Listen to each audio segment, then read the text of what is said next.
ಅಧ್ಯಕ್ಷ ಸ್ಥಾನದಿಂದ ಹಿಡಿದು ನನಗೆ ನಮ್ಮ ಪಕ್ಷದಲ್ಲಿ ವರ್ಕಿಂಗ್ ಕಮಿಟಿ ಅಂದರೆ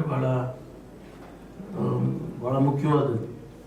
ಡೆಲ್ಲಿನಲ್ಲಿ AICC ವರ್ಕಿಂಗ್ ಕಮಿಟಿ ಅಂದರೆ ನಮ್ಮ ಪಕ್ಷದಲ್ಲಿ ಹಾಕುವ ಎಲ್ಲರ ತೀರ್ಮಾನಗಳು ನಿರ್ಣಯಗಳು ಅಲ್ಲೇ ಆಗುತ್ತೆ.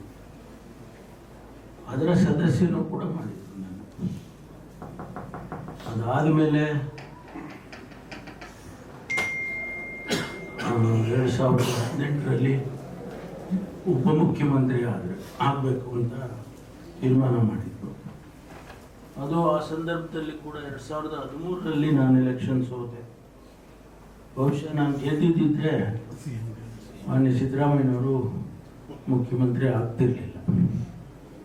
ಆದರೆ ನಮ್ಮ ಅದೃಷ್ಟನೋ ಹಣೆ ಬರೋನೋ ಏನು ಹೇಳ್ತಿರೋ ಗೊತ್ತಿಲ್ಲ.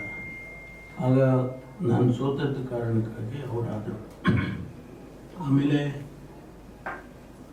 2018ರಲ್ಲಿ ಕೂಡ ನಮ್ಮ ಪಕ್ಷ 80 ಸೀಟ್ ಗೆದ್ದಿತ್ತು. ಕೋalition ಮಾಡಿದಾಗ ಬೇರೆ ಪಕ್ಷದ ಜೊತೆ ನಾವು ಸೇರ್ಕೊಂಡು ಅವ್ರು ಬರೀ 30 ಸೀಟ್ ಏನೋ ಇತ್ತು. ಆದರೂ ಕಾರಣಾಂತರದಿಂದ ಅವಾಗ ಕುಮಾರಸ್ವಾಮಿ ಅವರಿಗೆ ಮುಖ್ಯಮಂತ್ರಿ ಮಾಡಿದ್ರು. ಅವತ್ತು ನನ್ನನ್ನು ಮಾಡ್ಬೋದಿತ್ತು, ಆದರೆ ಯಾವುದೋ ಕಾರಣಕ್ಕಾಗಿ ಅವ್ರು ಮಾಡಿದ್ರು. ಎರಡನೇ ಸರಿನೂ ಮಿಸ್ ಆಯಿತು.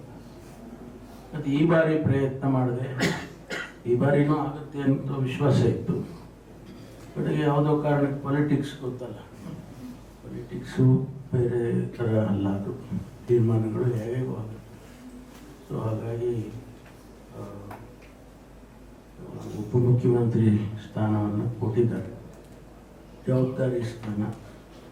ಹೆಂಗಂದ್ರೆ ಹಂಗೆ ನಡ್ಕೊಳ್ಳೋಕ್ಕಿಲ್ಲ ನಾವು. ರಾಜ್ಯದ ಜನ ನಮ್ಮನ್ನು ಗಮನಿಸ್ತಾರೆ. ನಾನು ಯಾವಾಗಲೂ ಹೇಳ್ತಾ ಇರ್ತೀನಿ ನಮ್ಮ ಕೊಲೀಗ್ಸಿಗೆಲ್ಲ, ನೋಡಪ್ಪ ನಮ್ಮನ್ನು ಜನ ಮ್ಯಾಗ್ನಿಫೈಯಿಂಗ್ ಗ್ಲಾಸ್ ಹಾಕ್ಕೊಂಡು ನೋಡ್ತಿರ್ತಾರೆ, ಹುಷಾರಾಗಿರ್ಬೇಕು ನೀವು. ಆ ರೀತಿ ಇವತ್ತು ಭಾಳ ರೆಸ್ಪಾನ್ಸಿಬಲ್ ಇರ್ತಕ್ಕಂಥ ಜಾಗ. ನನ್ನ ಪ್ರಯತ್ನ ನಾನು ಖಂಡಿತವಾಗಿ ಮಾಡ್ತೇನೆ.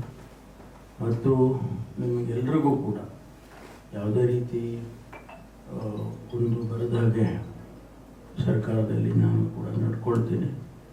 ಜೊತೆಗೆ ನಿಮ್ಮ ಶ್ರೇಯಸ್ಸು, ಸಂಸ್ಥೆಯ ಶ್ರೇಯಸ್ಸು ನನಗೆ ಭಾಳ ಮುಖ್ಯ. ಒಂದು ಹಂತದಲ್ಲಿ ನಾನು ನಮ್ಮ ಹೈಕಮಾಂಡ್ನವ್ರಿಗೆ ಹೇಳಿದೆ, ನನಗೆ ಸಾಕು ಮಾಡಿಬಿಡಿ, ಕೊಡೋಕ್ಕಾಗೋದಿಲ್ಲ ಅಂತ ಹೇಳಿದ್ರೆ ನನಗೆ ಭಾಳ ದೊಡ್ಡ ಕೆಲಸ ಇದ್ದಾವೆ, ನಾನು ವಾಪಸ್ ಹೋಗ್ತೀನಿ.